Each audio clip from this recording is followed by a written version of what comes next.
Hello, friends. Let's get right into why we're here. Video games are fun. Most of us know that at some level, this is true. We all love playing them, but do you ever wonder why? What is it about these digital worlds that are so enticing? Why do they make us lose track of time? Why do we keep playing even after we know we should go to bed or get up from our desks because we have work in the morning? And perhaps the most important question of all, why are certain games more gripping than others? The answer, it turns out, lies in an ancient addiction that humans have been chasing for thousands of years. It's a scientific phenomenon known as the loop of effort for reward. And it's what keeps us grinding in video games, working extra hours and scrolling through social media long after we said we would. I'm here to tell you about the science of grinding. Let's start with the basics. Humans are like lab rats. We love to push buttons that give us a shot of dopamine, a neurochemical that makes us feel good, and video games are designed to maximize this effect.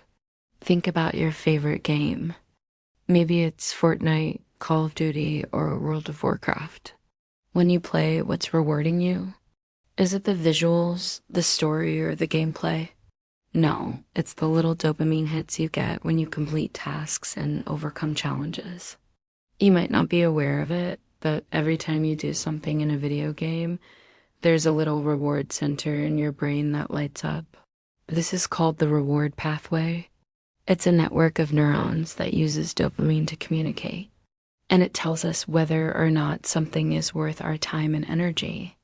If you don't believe me, try playing a game without any sound. It won't be as fun. That's because the reward pathway relies on both visuals and audio to tell us whether or not we're winning.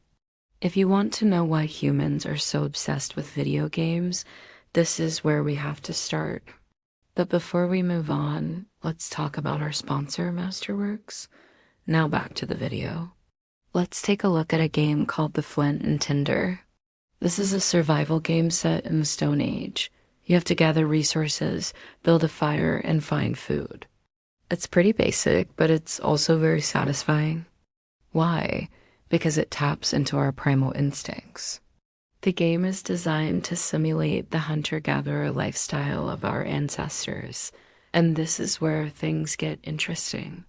You see, humans have been playing a game for thousands of years, a game with no winner or loser, no rules or regulations, just endless cycles of effort for reward. It's the ultimate dopamine loop, and it all starts with finding food. In the Flint and Tinder, you have to spend a lot of time looking for berries and nuts. This is meant to simulate the process of foraging. In real life, our ancestors spent most of their days looking for food. This was risky and dangerous, but it was necessary for survival. So what does this have to do with video games? Well, video games are basically a safe way to experience the same risks and rewards that our ancestors did. You can explore dangerous caves and fight off wild animals without risking your own safety, and when you finally get that big reward, it feels amazing. That's why people love to play games like Minecraft and Terraria. They offer a similar experience to the Stone Age, but with more modern graphics and gameplay. In these games, you have to spend a lot of time gathering resources and crafting tools, but the payoff is huge. You can build a massive fortress or explore strange new worlds. It's incredibly satisfying. And again, that's because it taps into our primal instincts. But the Stone Age loop is only one part of the equation. To really understand why humans are obsessed with grinding, we have to look at another game. Let's take a look at a game called Dwarf Fortress. This is a simulation game where you control a colony of dwarves. Your job is to keep your dwarves happy and productive. But it's not easy. You have to manage their needs and protect them from danger. And if you don't do a good job, your dwarves will die. Sounds simple, right? Well, it's not. Dwarf Fortress is notoriously difficult. There are a lot of systems at play, and the game is very unforgiving, but that's exactly what makes it so satisfying. You see, in real life, We're always looking for ways to optimize our efforts. We want to get the most out of our time and energy. And Dwarf Fortress is the perfect game for this. In order to thrive, you have to be efficient and organized. You have to use your resources wisely and plan ahead. And when you finally succeed, it feels amazing. That's why people love games like Civilization and City Skylines. They offer a similar challenge to Dwarf Fortress, but with more modern graphics and gameplay. In these games, you have to manage a complex system and make sure everything runs smoothly. It's incredibly challenging, but also incredibly rewarding. Again, that's because it taps into our primal instincts. We're not the only ones who love to grind. Animals do it too. Dogs chase squirrels because they want to eat. Birds fly south for the winter because they need to find food. And humans are no different. We love to grind because it makes us feel alive. It gives us a sense of purpose and accomplishment. And it's something that we've been doing for thousands of years. Now, let's take a look at a game called Stardew Valley. This is a farming simulator where you take over your grandfather's farm. Your job is to grow crops, raise animals, and make money. At first, it seems boring, but it quickly becomes addictive. You see, Stardew Valley is the perfect mix of challenge and relaxation. You can take your time to plan your farm and make it look beautiful. But there are also plenty of challenges to keep things interesting. You have to deal with pests, extreme weather, and even angry mobs of townspeople. And if you don't do a good job, your farm will go bankrupt. But that's exactly what makes it so satisfying. Stardew Valley is the perfect example of a game that offers a sense of calm in the middle of chaos. In real life, we're constantly bombarded with distractions. We have to deal with people, deadlines, and drama. It's hard to find a moment of peace. But in Stardew Valley, you can escape to a peaceful world where all you have to worry about is growing crops. This is what makes Stardew Valley so special. It's a game that offers a break from the chaos of real life.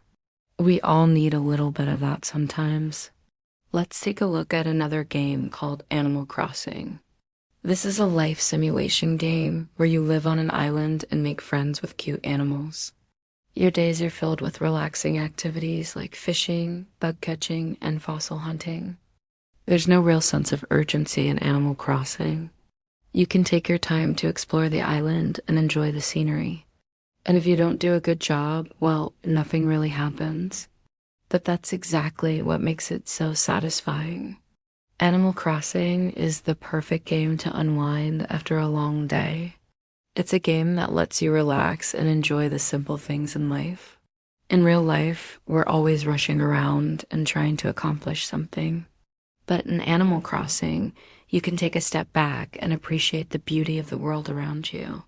This is what makes Animal Crossing so special. It's a game that reminds us to slow down and enjoy the ride. But the Stone Age loop isn't just about escaping from the chaos of real life. It's also about facing it head on. You see, in real life, we often have to deal with uncertainty and risk.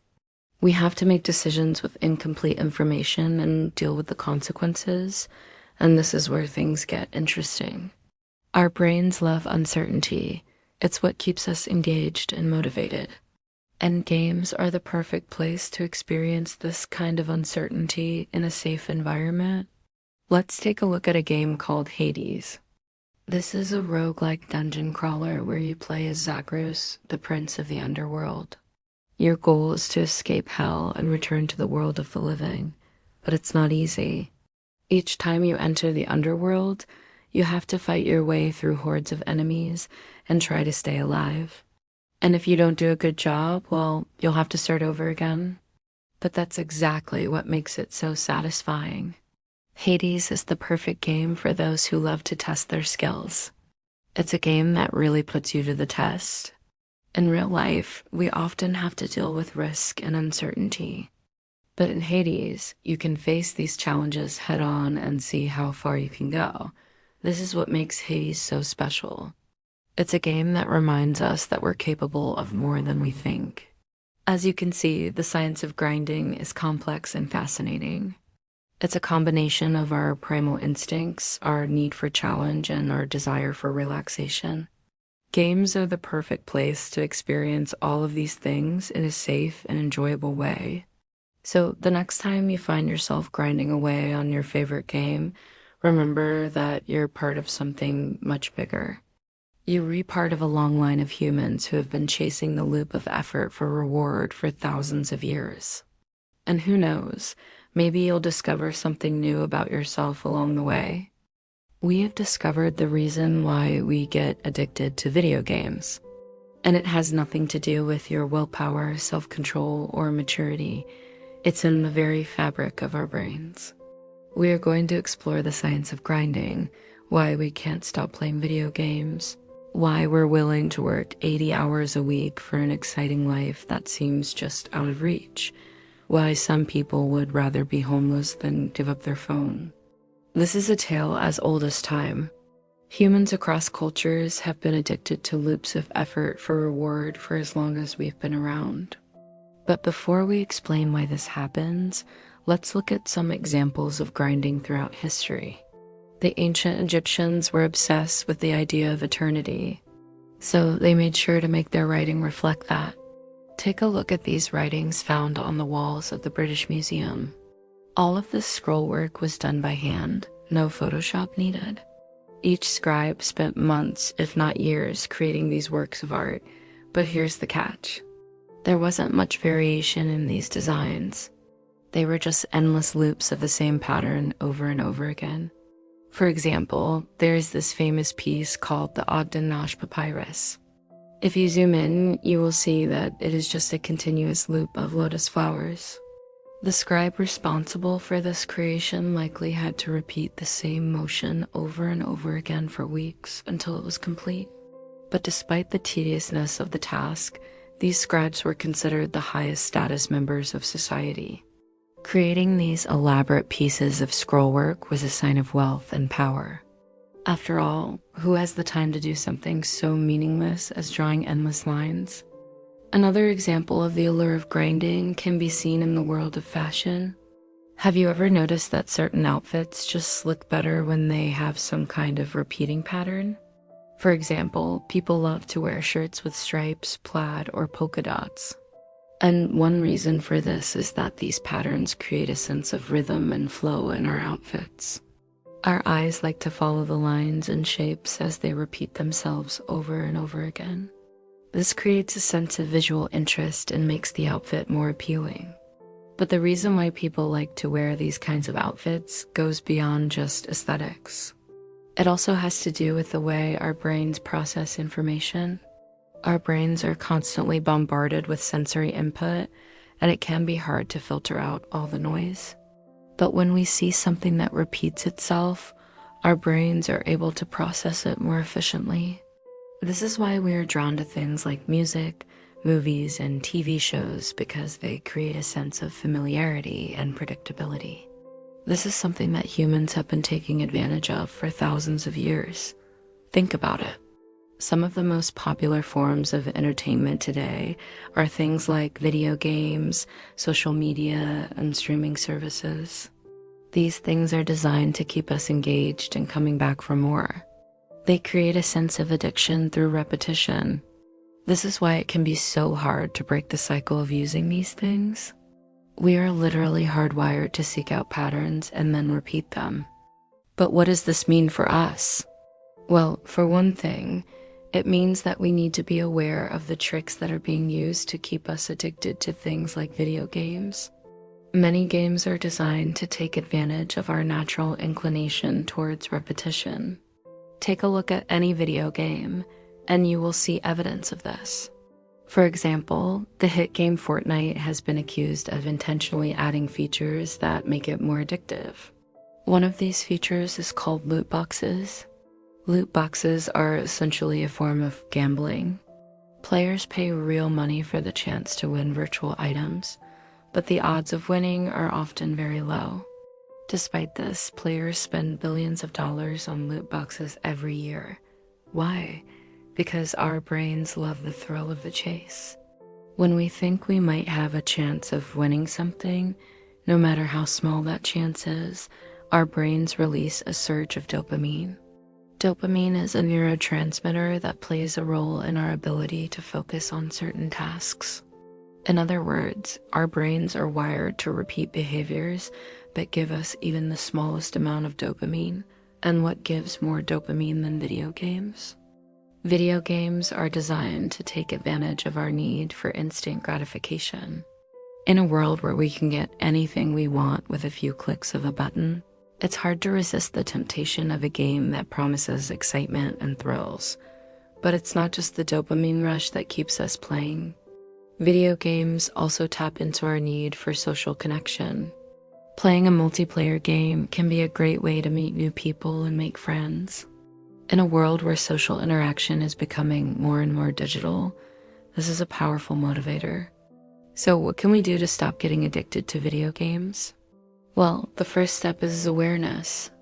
We need to be aware of the tricks that are being used to take advantage of our brains. We also need to be aware of the signs of addiction.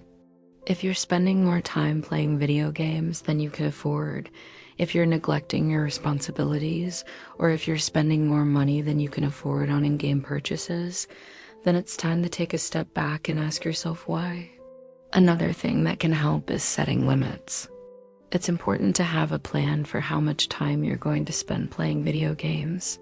This can help you stay in control and prevent you from getting too sucked in. Finally, it's also important to find other ways to get your dopamine fix.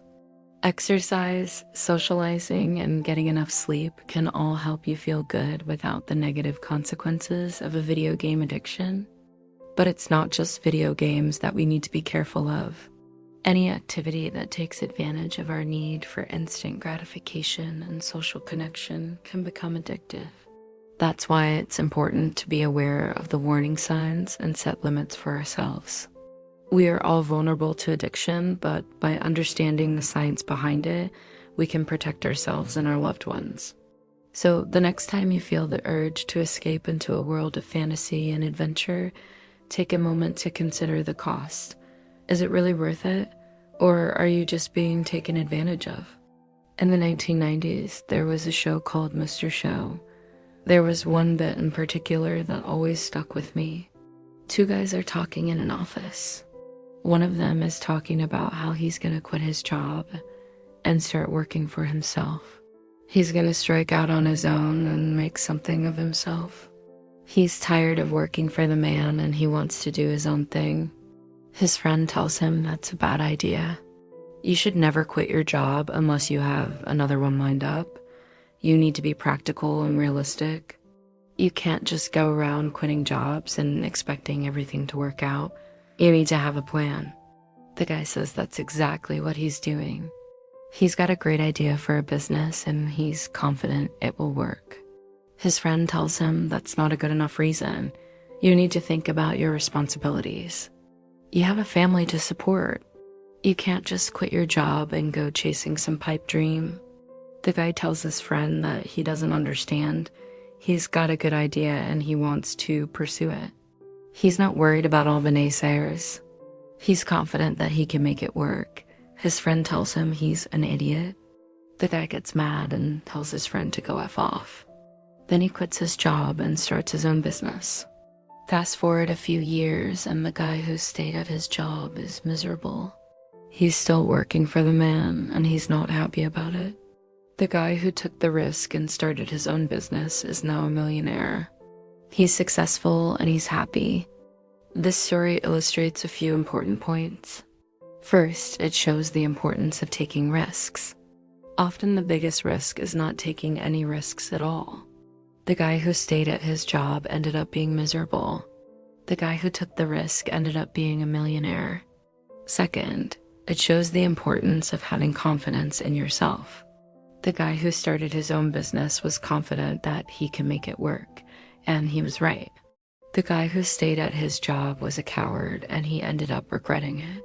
Third, it shows the importance of listening to your gut. The guy who started his own business knew that he didn't want to work for the man anymore. He knew that he wanted to do his own thing. He didn't listen to his friend's advice and he ended up being successful. The guy who stayed at his job ignored his gut and he ended up regretting it. If you're feeling unmotivated or stuck in a rut, it might be time to take a cue from the guy who started his own business. Take a risk, have some confidence in yourself, and listen to your gut. You never know where it might lead you.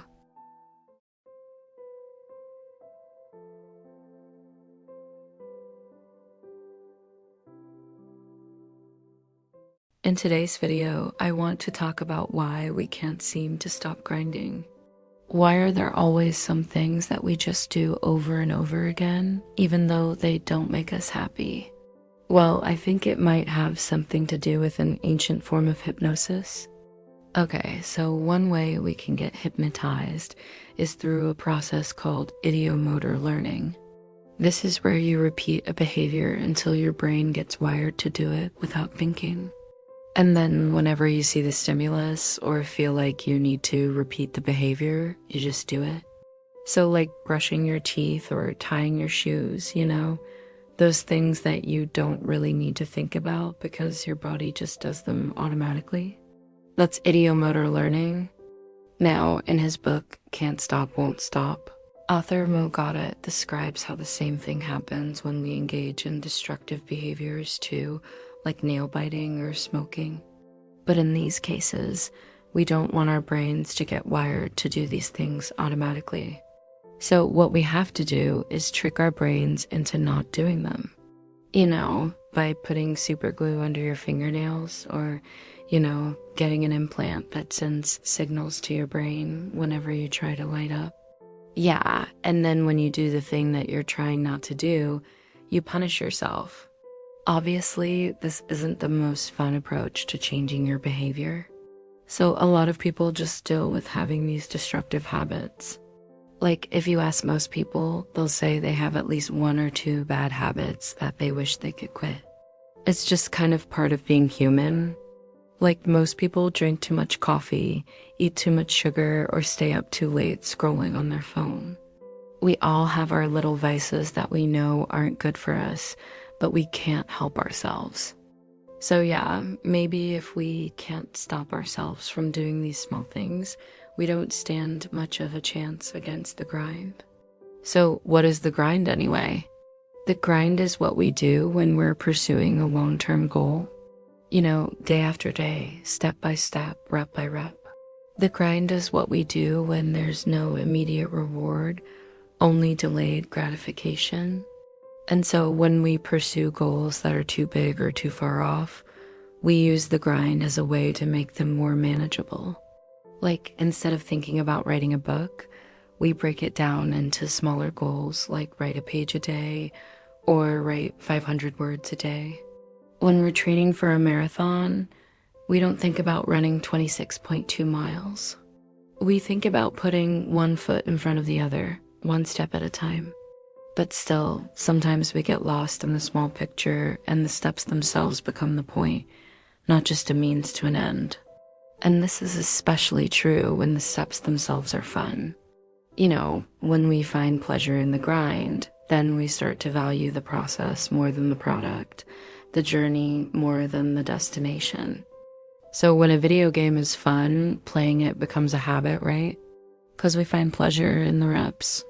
Every time we play, we level up a little bit, we get a little bit closer to winning. And as we approach victory, we get more and more excited. But then every time we win, we get this huge surge of dopamine and it feels good. So we want to win again. But we can't stop thinking about how awesome it's going to feel when we finally beat the final boss or finish the last level. So we keep playing and playing, hoping that next time will be the time. But then when we finally beat the final boss, it doesn't feel any different than beating the first boss. And we're like, okay, well, let's go back and do it again.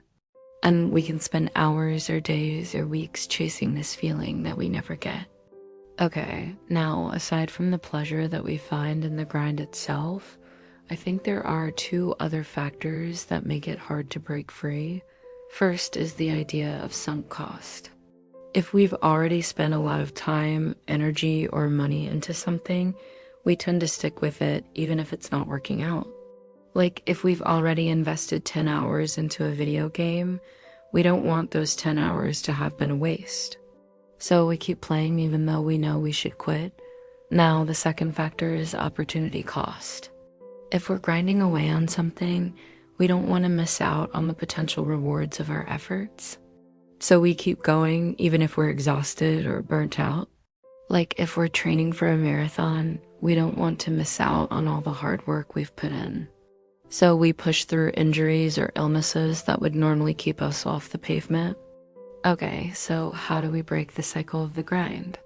How do we make ourselves stop doing something that doesn't make us happy?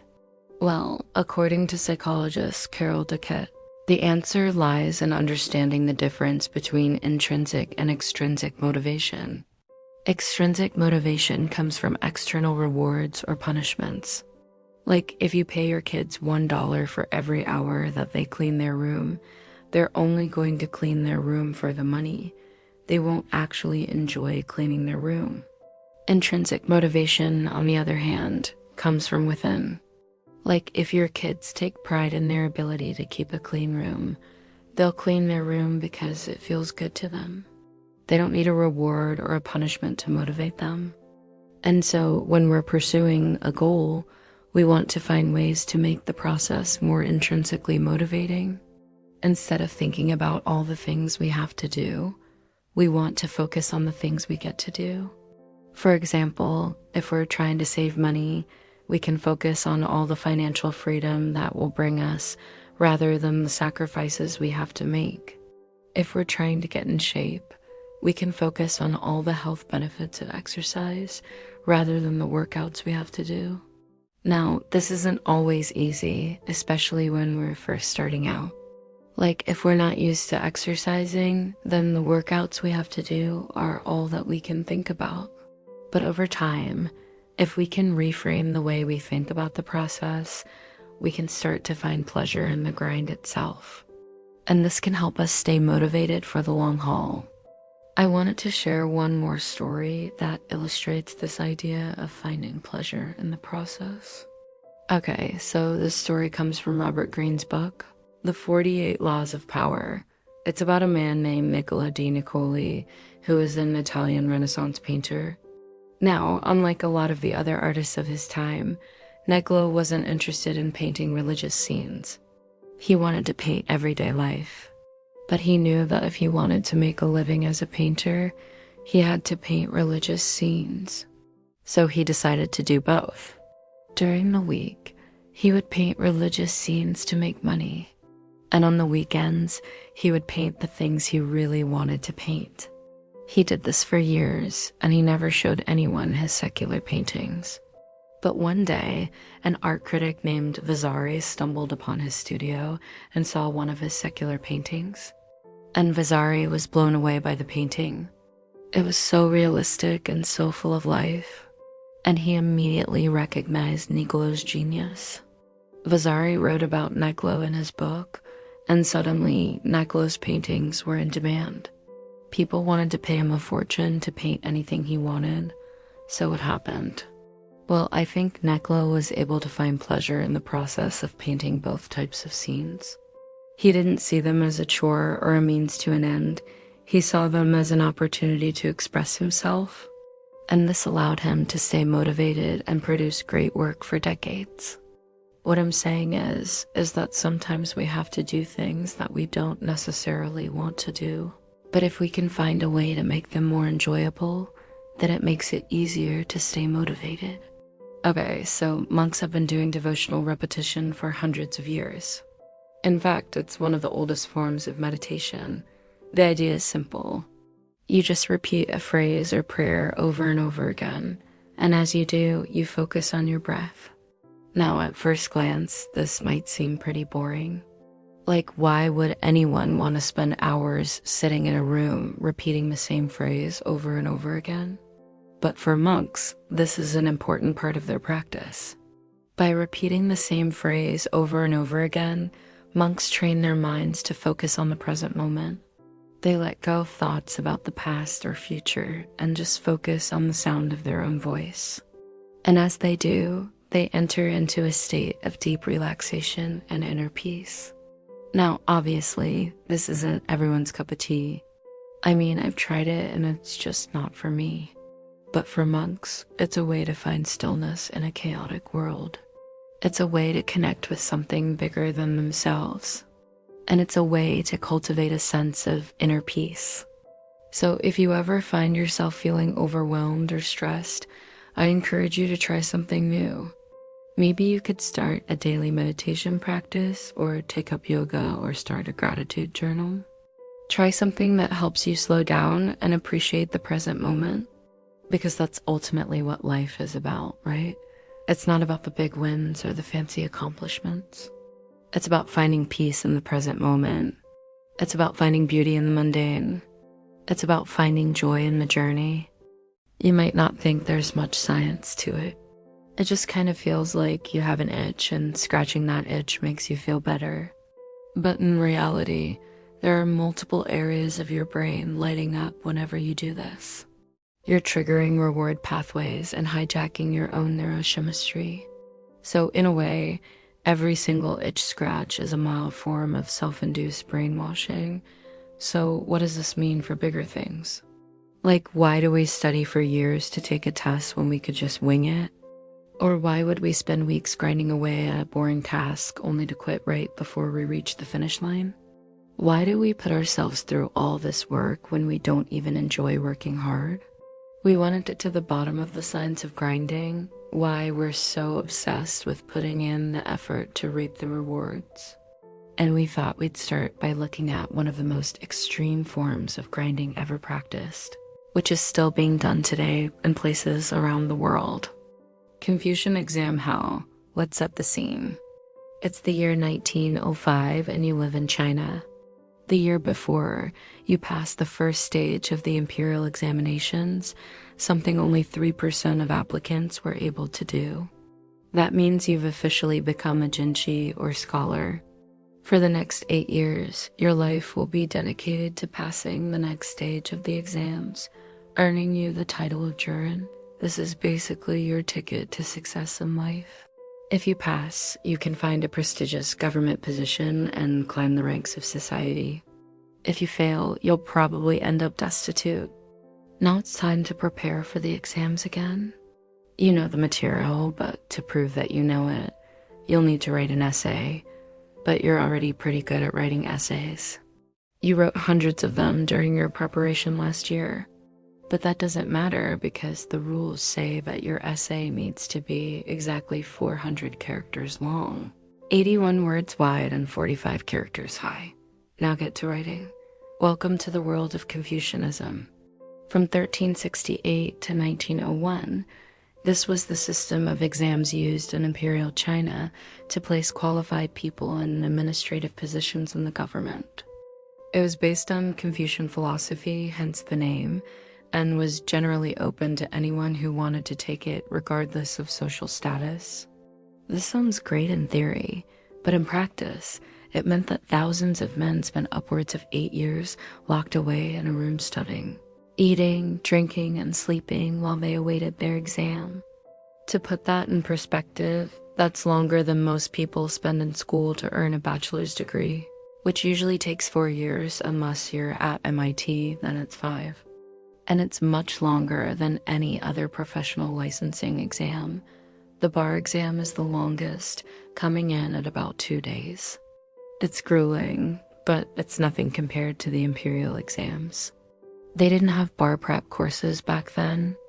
If you failed, you just had to start over from the beginning again.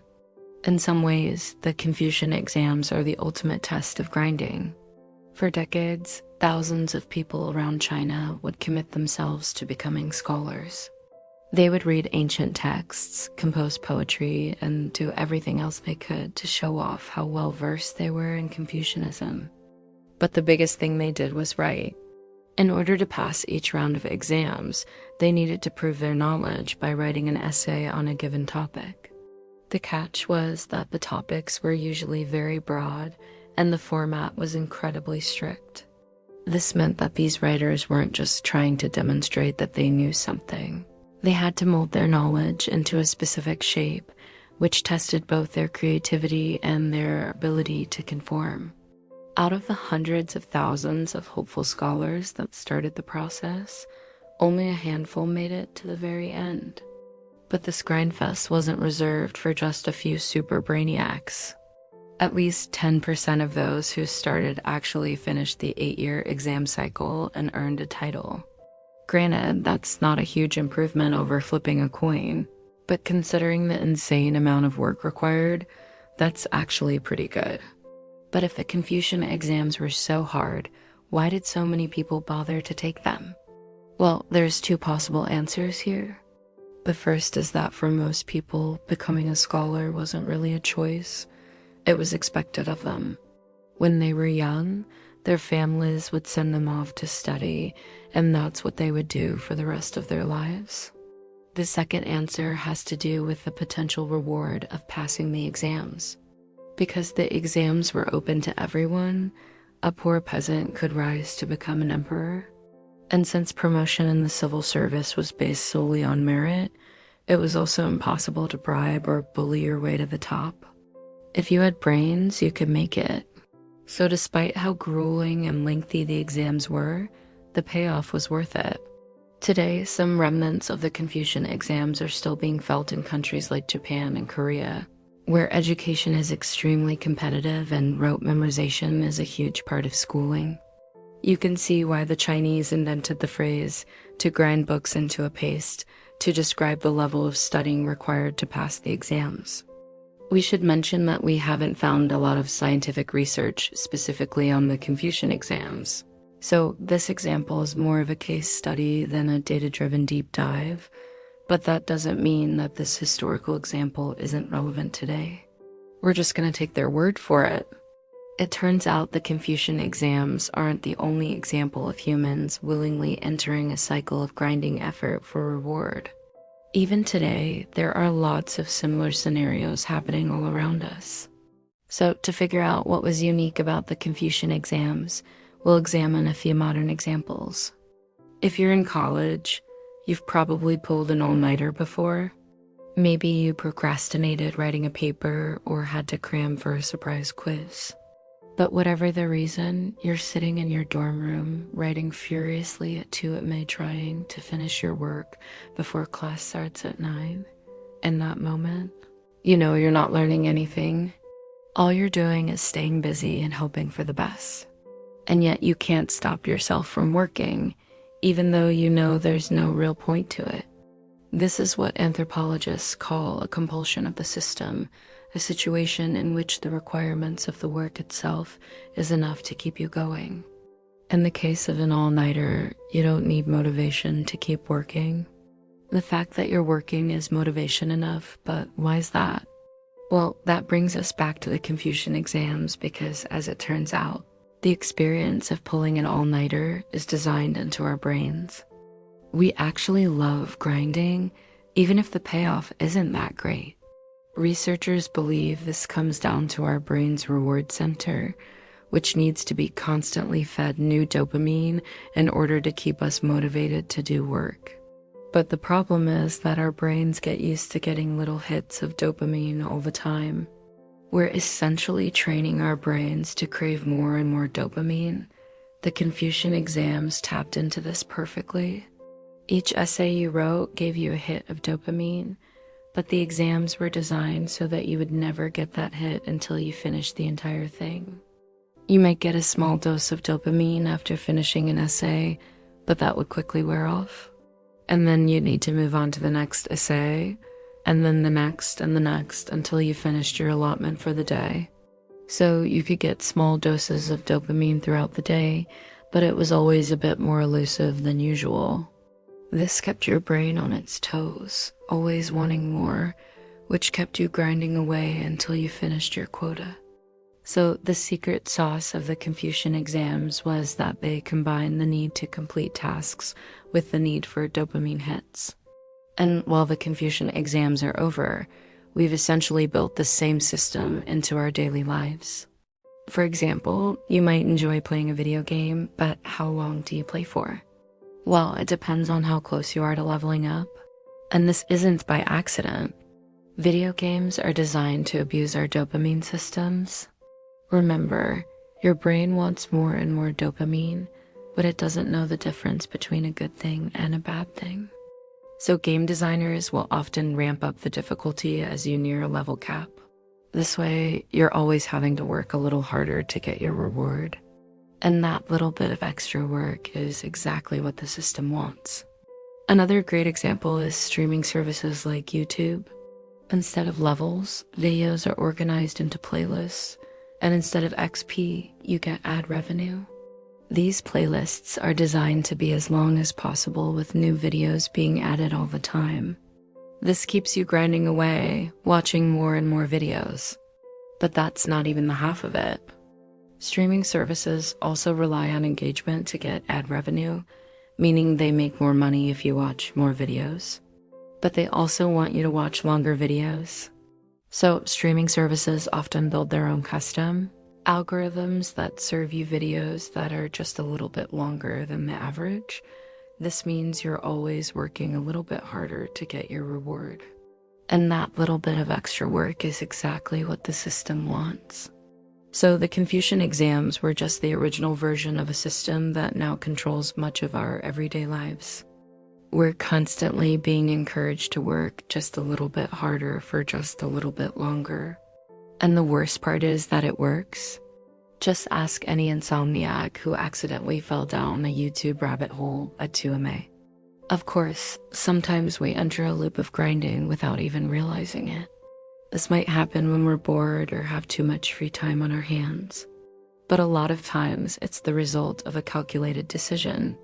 Maybe you want to save money, so you decide to cook at home instead of eating out. Or maybe you want to stay fit, so you buy an expensive gym membership. In these situations, you know that you'll get some sort of reward, but you don't know if you can handle the work involved. This is where willpower comes in. Willpower is a muscle that allows us to delay gratification. Essentially, it helps us push through the work so we can reap the reward later. But unfortunately, willpower gets tired. After using it for a while, you might find yourself making impulsive decisions that don't align with your goals. This is called a lapse in judgment, and it happens when your willpower runs out. For example, you might be trying to eat healthy and save money by cooking at home, but then you come home late after work and your stomach starts growling. Instead of waiting until tomorrow, you impulsively order delivery. In that moment, you feel like you failed, but lapses in judgment are completely normal. In fact, they're necessary for survival. If you were never impulsive, you wouldn't be able to adapt to new situations. So lapses in judgment can be a good thing when they lead to positive actions, like being spontaneous with your friends or trying something new. But they can also be a bad thing when they lead to negative actions, like eating unhealthy food or taking a big risk. And the sad thing is that you can't always control these lapses in judgment. Some research suggests that they can be caused by low blood sugar or stress, meaning that you might not have a say in whether you lose control. So if you can't always trust your willpower to get you through a period of grinding, then how do you know if you can actually stick it out? Some researchers argue that the key to sticking out a period of grinding is to change the way you think about the work itself. For example, you might think of working out as a chore, but if you start thinking about it as a chance to improve your health, it might become less of a chore and more of an opportunity. Similarly, you might think of studying as boring, but if you start thinking about it as a chance to learn something new, it might become less boring and more engaging. Ultimately, the key to getting through a period of grinding is to find a way to make the work itself more rewarding. And that doesn't always have to be difficult. Sometimes all it takes is a change in perspective. But why? Why are so many people prisoners of habit? Why do they choose repetition over novelty? And why do they keep doing things that hurt them? Let's explore the science of grinding to find out why we can't stop playing video games. Let's take our office worker and give him a makeover.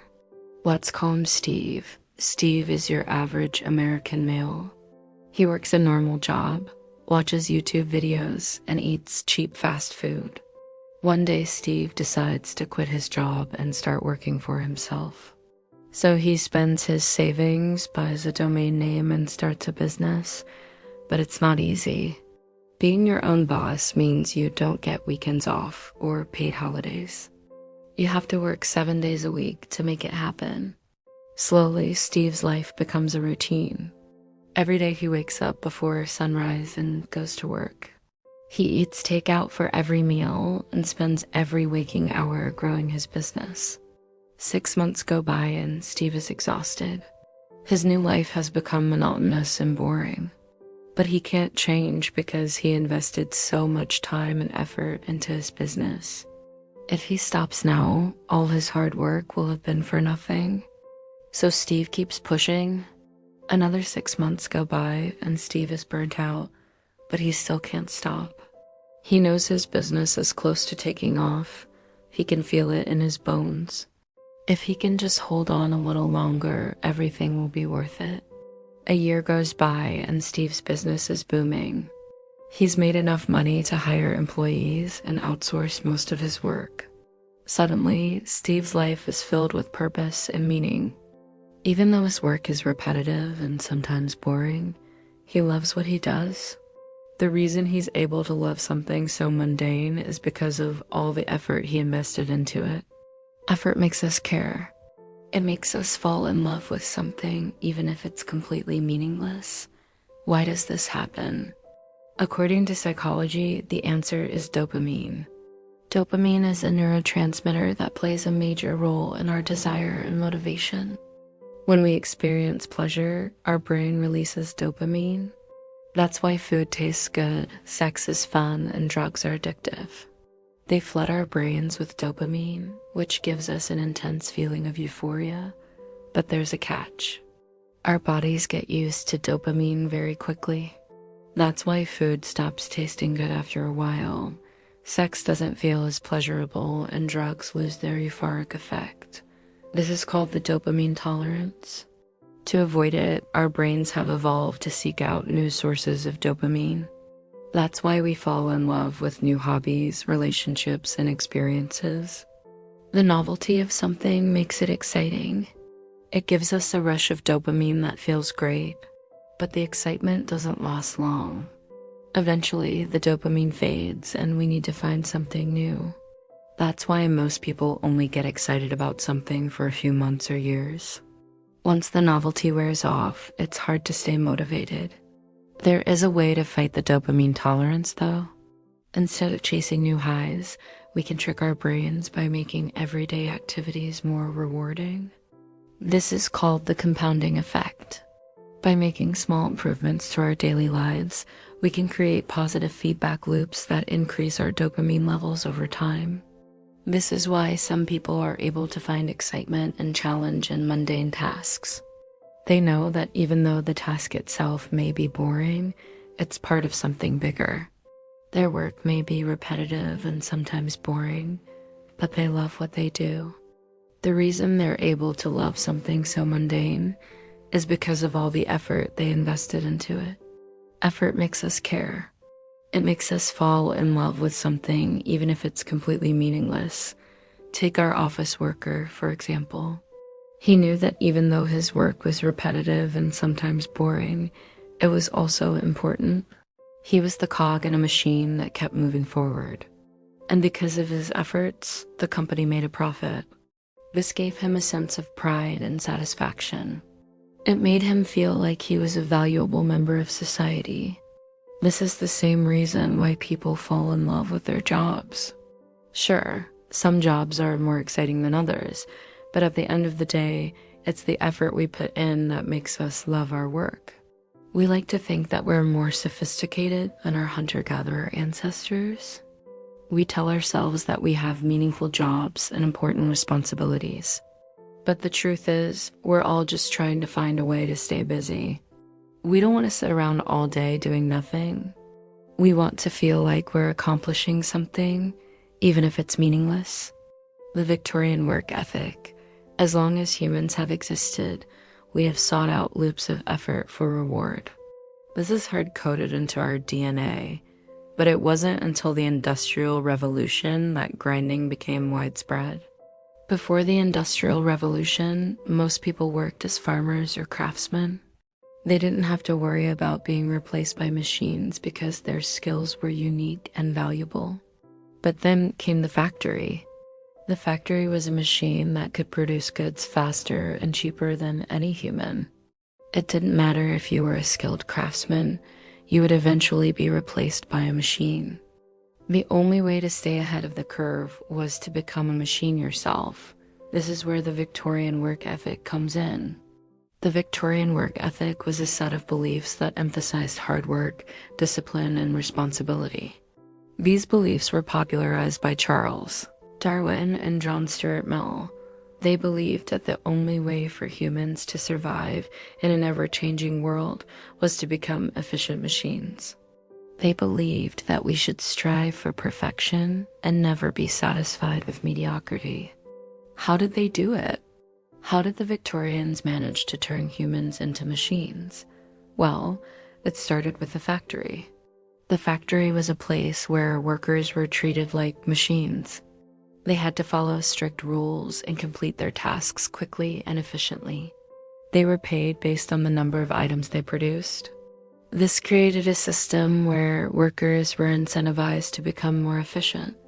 Over time, this attitude leaked into society. People started applying the same principles to their personal lives. They created schedules and to-do lists and tried to optimize their every move. They took pride in their work and felt accomplished when they completed tasks efficiently. But it came at a cost. People lost sight of the joy in everyday things. They became so focused on efficiency that they forgot to live in the moment. Factory repetition, the Victorians were onto something. There is a certain kind of satisfaction that comes from completing tasks quickly and efficiently. It feels good to check things off your to-do list. It feels even better to do it faster than you did last time. This is why people love video games. They offer the perfect opportunity to grind. Video games are designed to be repetitive and sometimes boring, but players love it. They're addicted to the feeling of accomplishment that comes from completing tasks quickly and efficiently. It feels good to level up. It feels even better to do it faster than you did last time. The reason we love grinding is because it gives us a sense of control. In a world where everything is uncertain, grinding gives us something that we can count on. It gives us a sense of stability and security, but it also has its downsides. Grinding can cause us to lose sight of the big picture. We become so focused on the task at hand that we forget to look up and enjoy the view.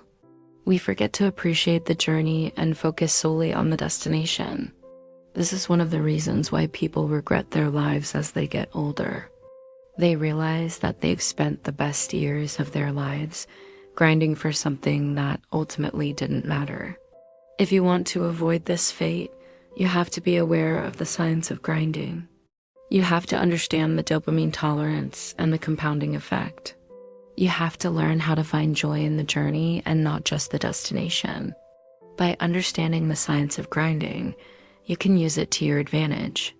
You can use it to achieve your goals without sacrificing your happiness. The key is to find a balance between effort and reward.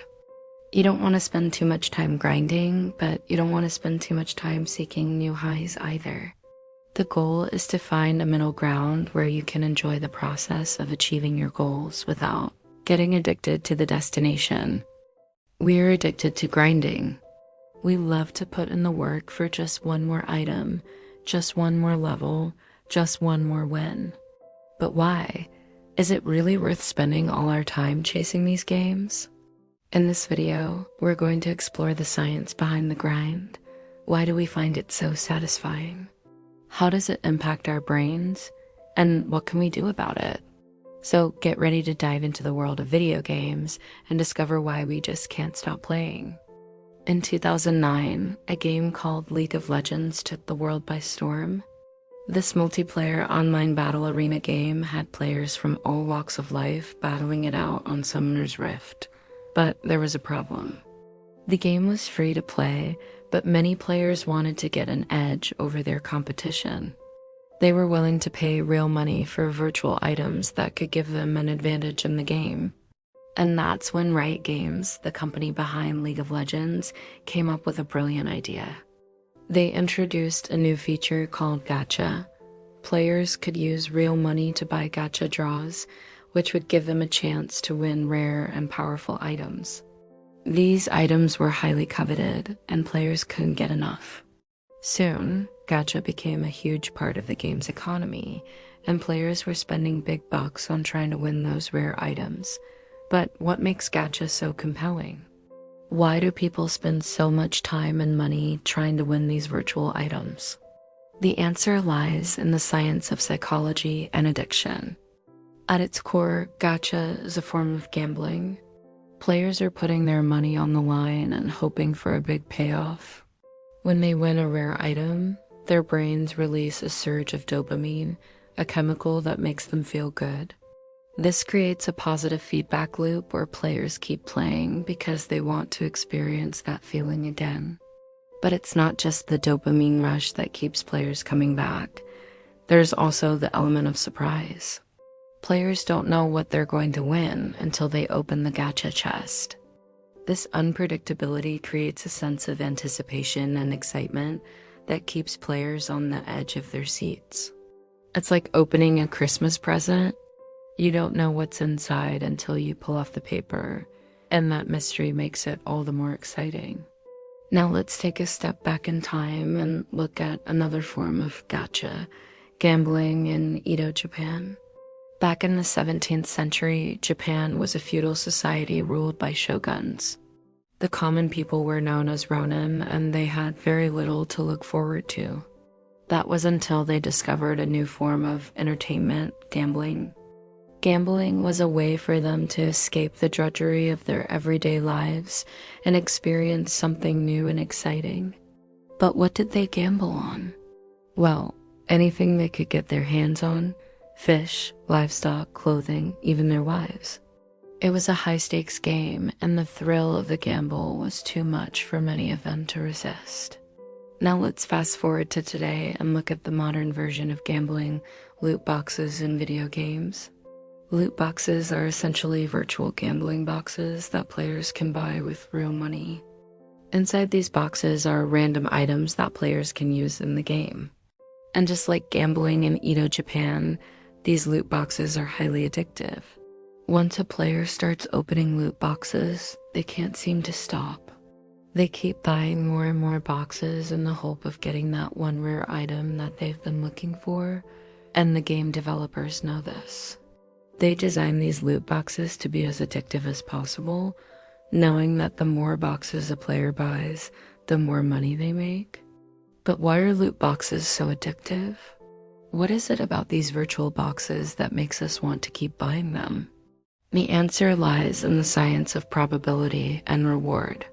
Loot boxes are designed to give players just enough reward to keep them playing. If a player opens a box and gets a rare item, their brain releases a surge of dopamine, the feel-good chemical that makes them want to play more.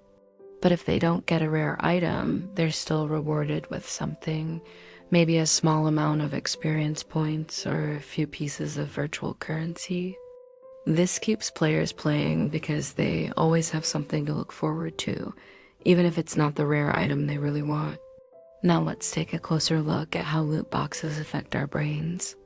When we do something that gives us pleasure, our brain releases a surge of dopamine.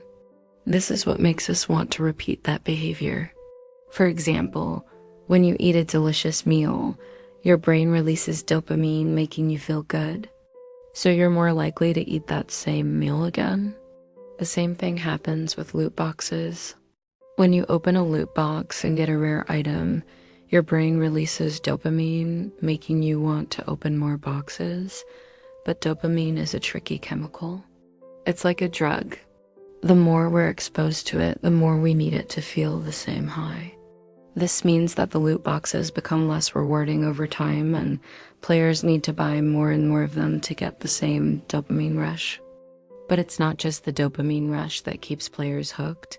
There's also the element of surprise. Opening a loot box is like opening a gift. You don't know what you're going to get until you open it. This element of surprise creates a sense of anticipation and excitement that keeps players playing. It's like going to a casino and putting a stack of chips on red. You don't know if you'll win or lose, but that uncertainty is what makes it so exciting. So why is it that we find grinding so satisfying? It's because it triggers the same pleasure center in our brains that gambling and loot boxes trigger. When we grind, we're essentially putting in the work for a potential reward. It's like saving up for a vacation. You work hard during the week so that you can relax and have fun on the weekend. When we finally get that reward, our brains release a surge of dopamine, making us feel good. This dopamine surge makes us want to repeat the behavior, which is why we keep working hard so that we can have more fun. But the issue is that the dopamine surge we get from grinding is often not as strong as the dopamine surge we get from gambling or loot boxes. This is because the potential reward from grinding is usually not as exciting as the potential reward from gambling. For example, getting a rare item in a game is a lot more exciting than getting, say, an extra 5 minutes of playtime. This means that we need to grind for longer periods of time to get the same dopamine rush. So what can we do about this? How can we make sure that we're not spending too much time grinding? One thing we can do is to set limits for ourselves. It's important to have a balance in our lives. We need to make sure that we're not spending all our time playing games and neglecting our other responsibilities. This means setting limits for how long we can play and how much money we can spend. It's also important to find other things to do in our lives besides gaming. Having a balance will help us get the most out of our gaming experience and make sure that we're not spending too much time or money on it. Now let's look at some historical examples of grinding. In the Ottoman Empire, there was a class of people known as the Janissaries. These were elite soldiers who were tasked with protecting the Sultan and his court. To become a Janissary, a young boy would have to go through years of rigorous training. He would learn how to fight, how to use different weapons, and how to follow orders. But the training was not easy. Many boys dropped out along the way, but those who stuck it out became some of the most feared warriors of their time. The Janissaries were a great example of a group of people who were willing to grind it out for a big payoff. Another historical example of grinding can be found in the ancient Inca Empire. The Incas were known for their impressive road system, which allowed them to control their vast empire. But building roads was not easy, especially in the rugged terrain of the Andes Mountains. The Incas had to work for years to build these roads, but the payoff was worth it. The roads helped them to move goods and people throughout their empire and allowed them to stay connected despite the vast distances. In conclusion, grinding is an important part of many activities. Whether it's gaming, fitness, or business, the satisfaction we get from reaching our goals is often worth the hard work and dedication required to get there. However, it's important to remember that the reward we get from grinding should not come at the expense of our mental or physical health. By setting limits for ourselves and finding a balance in our lives, we can ensure that we're getting the most out of our grinding experiences without sacrificing our well-being. So the next time you find yourself grinding away on a task, remember to take breaks, stay hydrated, and celebrate your progress along the way. The satisfaction of reaching your goal will be all the sweeter for it. Have you ever found yourself unable to pull away from a video game? You know, those games where the initial draw is strong, but it's the tiny details that make you keep playing and playing. We all love them, and we all know they're a complete waste of time. So why do we play them? And more importantly, why can't we stop? Well, today we're going to delve into the science of grinding and uncover why we just can't seem to get enough of these repetitive tasks. Let's dive right in. First, let's take a look at farm sims. Now, this game puts you in control of a farm, and your main objective is to grow crops, raise animals, and sell your produce for profit. At first glance, it may not seem like much, but there are several psychological factors at play that make it so satisfying and hard to put down. One of the most important aspects of any game is the reward loop. This is the sequence of events that takes place when the player performs an action and receives a reward. In Farm Sim, the reward loop is pretty straightforward. You plant seeds, and then you wait for them to grow into crops. Once they're ready, you harvest them, and then you repeat the process over and over again. It's a simple yet incredibly effective loop that taps into our natural instincts for survival and our desire to create order out of chaos. This is what we call the science of dopamine. The human brain is constantly seeking pleasure and avoiding pain. When we engage in activities that provide a surge of dopamine, such as playing a video game or eating junk food, our brains become wired to crave those activities. In the case of Farm Sim, the act of harvesting crops triggers a release of dopamine in the brain. This creates a feeling of satisfaction and encourages us to repeat the behavior. Over time, our brains become accustomed to this dopamine rush, and we find ourselves needing to play more and more to achieve the same level of satisfaction. It's kind of like being addicted to sugar. When you eat something sweet, your brain releases a surge of dopamine. This makes you feel good, and you want to experience that feeling again. So you reach for another piece of candy. But as you eat more and more candy, you need larger and larger doses to achieve the same level of satisfaction. Eventually, you find yourself consuming huge amounts of sugar and feeling no real benefit from it. This is the same thing that happens when you play a game like Farm Sim. The more you play, the more dopamine you need to feel the same level of satisfaction. And before you know it, you're spending hours on end playing a game that isn't really going anywhere. But that's not all. There's another psychological aspect at play here as well. In addition to the dopamine rush that comes with harvesting crops, Farm Sim also provides a sense of accomplishment and mastery.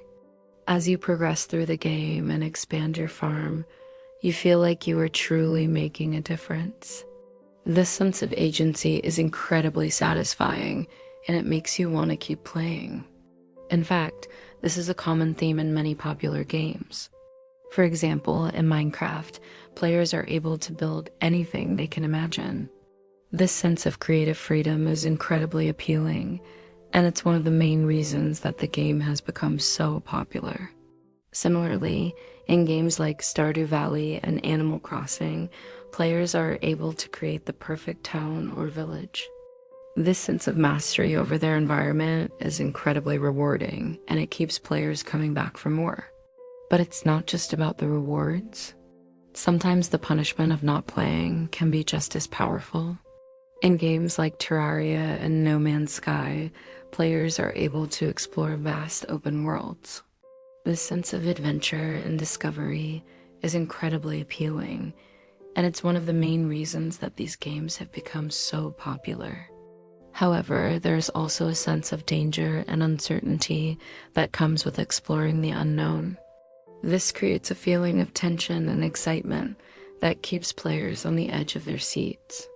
The fear of missing out on something great or worse, losing everything, can be a powerful motivator. This is why some people are willing to spend hundreds of hours exploring every nook and cranny of these games. They are driven by the fear of missing out on something truly special. So now let's take a look at how these concepts apply to the development of video games. Game developers are well aware of the psychological factors that make games addictive. They use this knowledge to create games that are as rewarding and engaging as possible. For example, many games feature unlockable content that is only available after the player has completed certain tasks. This creates a sense of anticipation and excitement that keeps players playing. Additionally, games often feature leaderboards and other metrics that allow players to compare themselves to others. This creates a sense of competition that can be incredibly motivating. For example, let's look at the immensely popular game League of Legends. It's a game that requires players to work together to defeat their opponents. At first glance, it may not seem like much, but there are several psychological factors at play that make it so addictive. One of the most important aspects of any game is the reward loop. This is the sequence of events that takes place when the player performs an action and receives a reward. In League of Legends, the reward loop is pretty straightforward. You kill minions and earn gold, which you then use to buy items that make you stronger. With each item you purchase, you become more powerful and your team is more likely to win. This is an incredibly effective loop that taps into our natural instincts for competition and our desire to be the best. Now let's talk about how the game taps into our need for belonging. Human beings are social creatures and we naturally want to be part of a group. In League of Legends, players are able to team up with friends and compete against other teams. This creates a sense of camaraderie and belonging that is incredibly appealing. Additionally, the game features a chat function that allows players to communicate with each other while playing. This creates a sense of community that makes the game even more enjoyable. Finally, let's take a look at how the game taps into our fear of missing out. Human beings are social creatures and we naturally want to be part of a group. Additionally, the game features a chat function that allows players to communicate with each other while playing. This creates a sense of community that makes the game even more enjoyable. Imagine being the deciding factor in a close match, sinking the winning basket in the final seconds of a game. These moments of triumph are what make sports so exciting and addictive to watch. But it's not just about the excitement. There's also a sense of community and belonging that comes with being a fan of a particular team. You become part of a group of people who share your passion for the game and your loyalty to your team. This sense of community is what makes sports such a powerful force in our culture. It's what unites people from all walks of life and creates a sense of shared identity. And that's not all. Sports also tap into our desire for competition and our need for speed. Human beings are naturally competitive and we love to see people push themselves to the limit. Sports provide us with a healthy outlet for our competitive instincts, and they allow us to vicariously experience the thrill of competition ourselves. Whether you're watching a football game or a Formula One race, you can't help but get caught up in the excitement of the competition and the need for speed. It's what makes sports so compelling and addictive to watch.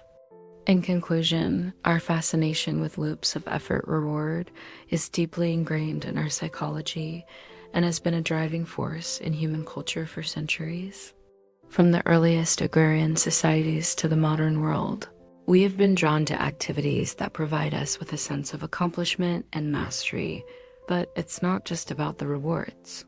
The sense of community and belonging that comes with participating in these activities is also a major draw. Whether it's farming, gaming, sports, or anything else, we are naturally drawn to activities that provide us with a sense of order and meaning in our lives. Ultimately, our obsession with loops of effort for reward is a testament to our capacity for growth, our desire for connection, and our innate curiosity about the world around us. This kind of grinding, the obsessive desire to repeat a set of actions over and over again.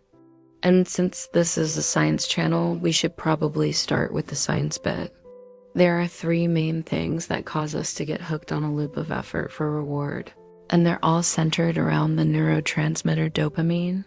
First, there has to be some kind of reward or satisfying feeling at the end of the loop. Second, the loop needs to be easy enough to get into, i.e., low barrier to entry.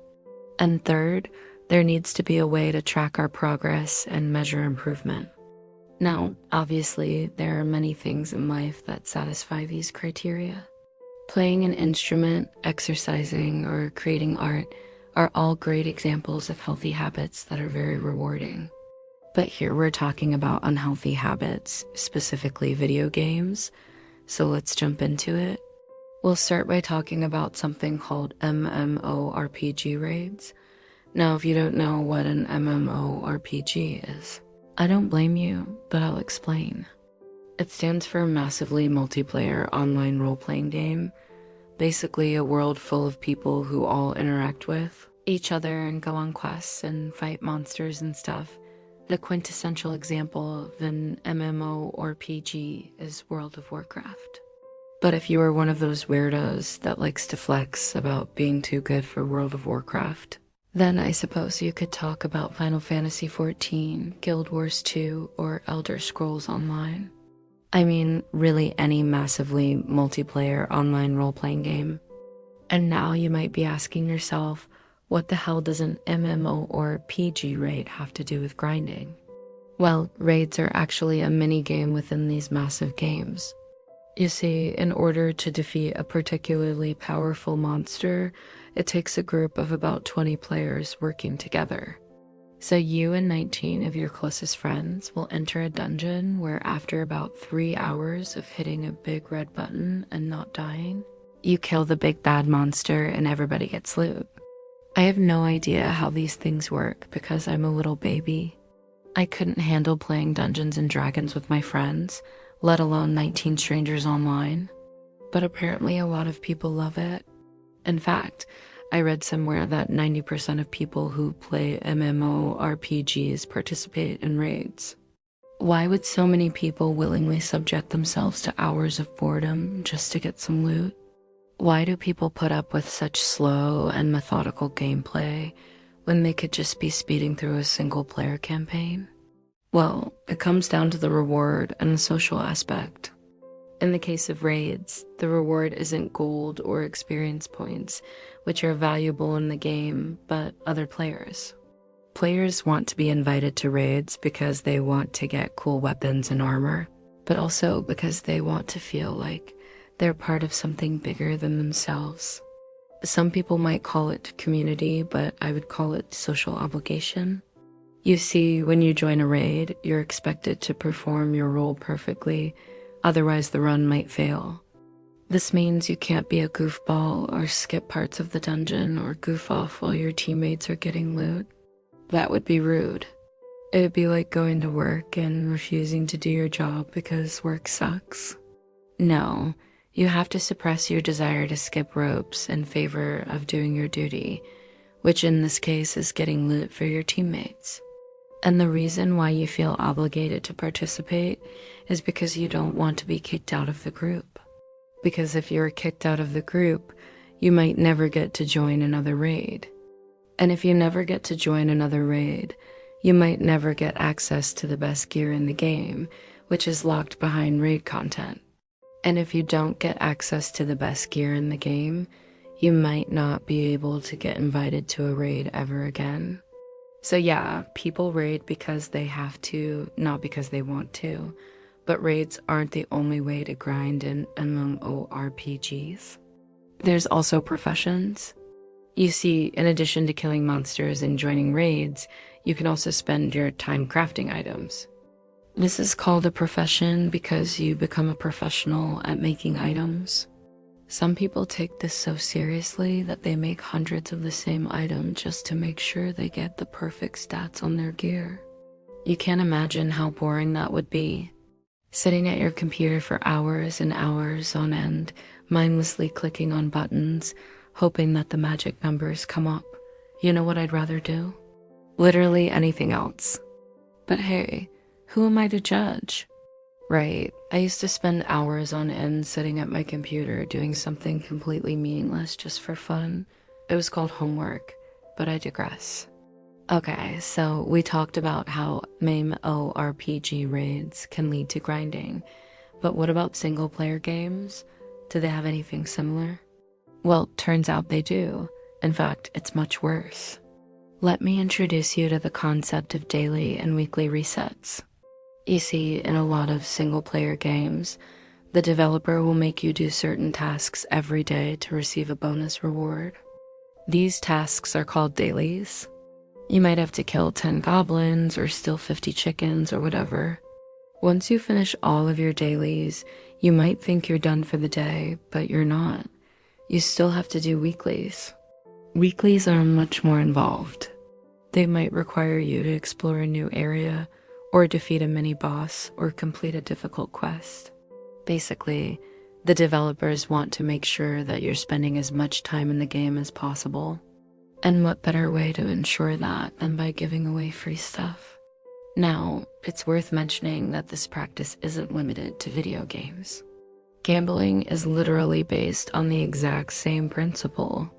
Lotteries are designed to make you addicted to the possibility of winning a large jackpot without actually having to improve as a player. You don't need skill or talent or hard work. All you need is luck. But most importantly, you need to keep playing. When you buy a lottery ticket, you're not just playing for the chance to win the jackpot. You're also playing for the possibility of winning smaller prizes along the way. And it's these small wins that keep you coming back for more. Just like a slot machine, lotteries rely on the power of near misses. By offering small rewards, lotteries trick your brain into thinking that you're actually in control of the outcome. But in reality, each draw is completely random. You're just as likely to win the jackpot in your first try as you are in your 100th. But the more tickets you buy, the higher your chances are of winning any prize at all. And that's the secret to the science of grinding. The more you play, the better your chances are of winning.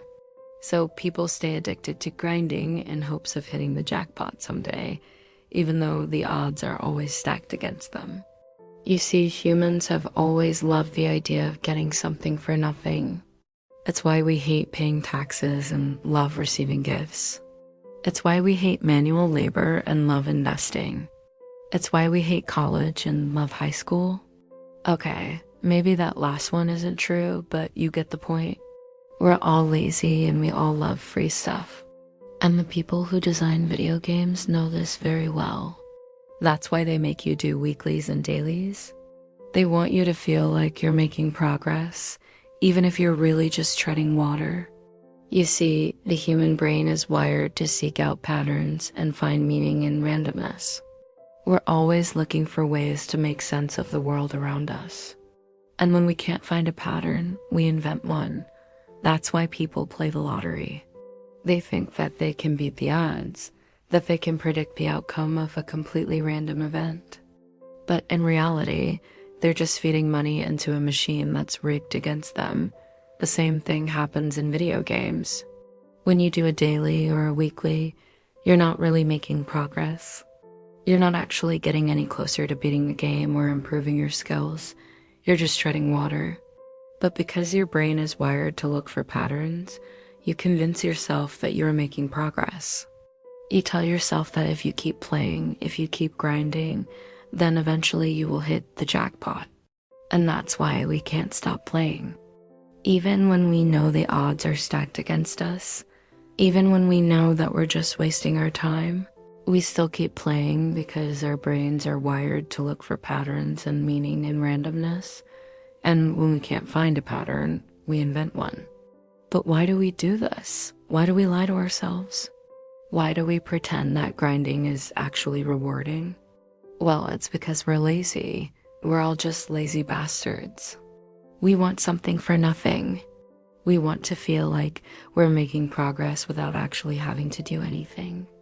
We want to feel like we're improving without actually having to get better. That's why we love video games. And that's why we love to grind.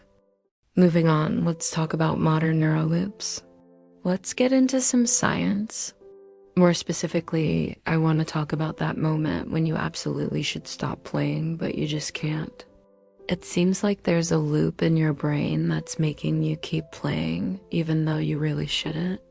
That's actually a scientific concept called a neuroloop.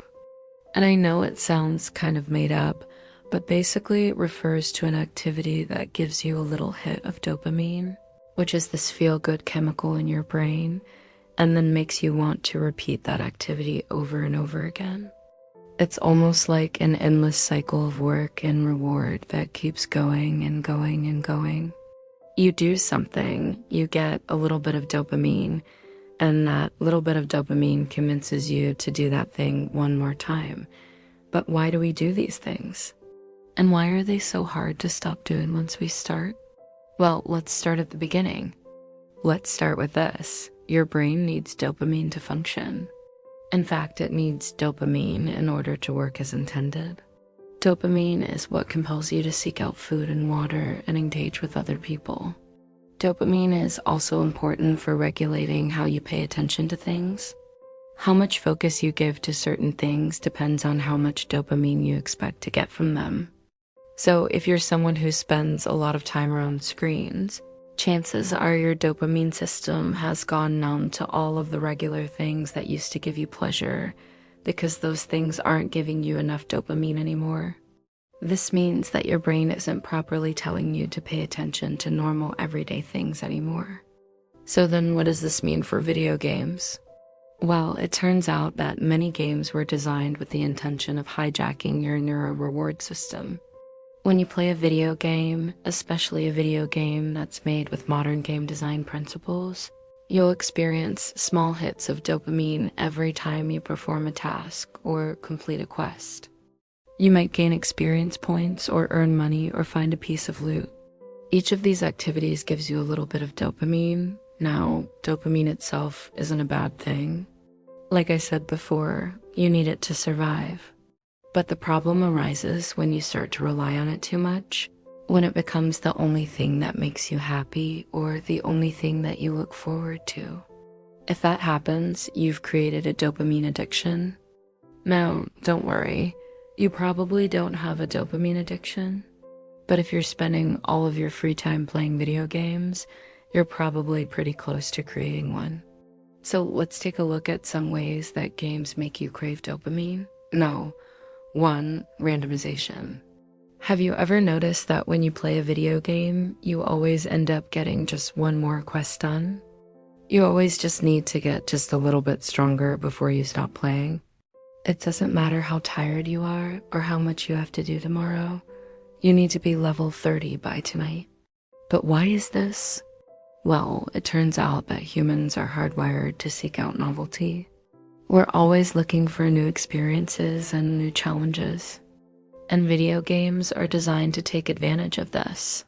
For example, one reason that loot boxes are so popular in video games is because they randomize the item that you get.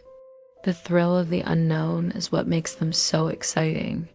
It's like a little gamble, and our brains love to gamble. And that's why it's so hard to stop playing, even if you know you should. There's always one more quest you could do, one more level you could beat, one more item you could find. Note 2, social comparison. Another thing that games do really well is make you compare yourself to other people. This is another way that they hack your brain. Video games often pit you against other players, either directly or indirectly. For example, you might see a leaderboard that shows you how you stack up against the other players. Or maybe you're trying to get an item that everyone else already has. Whatever it is, you're always aware of how you measure up to the other players. And this creates a lot of social pressure to keep playing. After all, you don't want to be the worst player, do you? Number 3, escapism. Last but not least, let's talk about escapism. One of the main reasons that people play video games is to escape from reality. Games offer a chance to live a different life for a few hours each day. A life where you're stronger and smarter and more successful.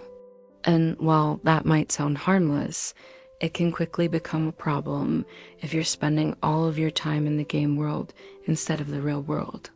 The line between fun and addiction is very blurry, and it's easy to cross that line without even realizing it. So let's talk about some of the signs that you're getting too close to that line. The first sign is that you're neglecting your responsibilities. You're not going to work or school or spending time with friends and family. All you're doing is playing video games. The second sign is that you're lying to people about how much you're playing. Maybe you tell your friends and family that you're only playing for an hour a day when really you're playing for 10 hours a day. The third sign is that you're hiding your gameplay. You might be embarrassed about how much you're playing, so you hide your gameplay from other people. You might turn off the camera on your computer or put up a barrier in your room to block people from seeing the screen. If you recognize any of these signs in yourself, it might be time to take a break from video games. It might be helpful to talk to a therapist or counselor about your gaming habits to get some professional help.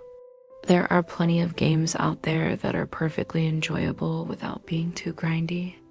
If you're looking for a game that won't leave you feeling exhausted and burned out, try playing a narrative-driven game like Disco Elysium, a relaxing walking simulator like What Remains of Edith Finch, or a cozy life sim like Stardew Valley. These types of games are much more likely to leave you feeling refreshed and satisfied after playing them. And if you're still craving a little bit of that grind, you can always go back to your old games after you've taken a break. Just be sure to be mindful of how much time you're spending playing. Ultimately, it's up to you to decide what you do with your free time. But hopefully now you have a better understanding of why it's so hard to stop playing video games. Now go enjoy your weekend and don't forget to take a break. And on that note, I want to say thank you for watching this video. And if you liked it, please consider supporting us because we love making content like this and we'd love to be able to make more of it for you.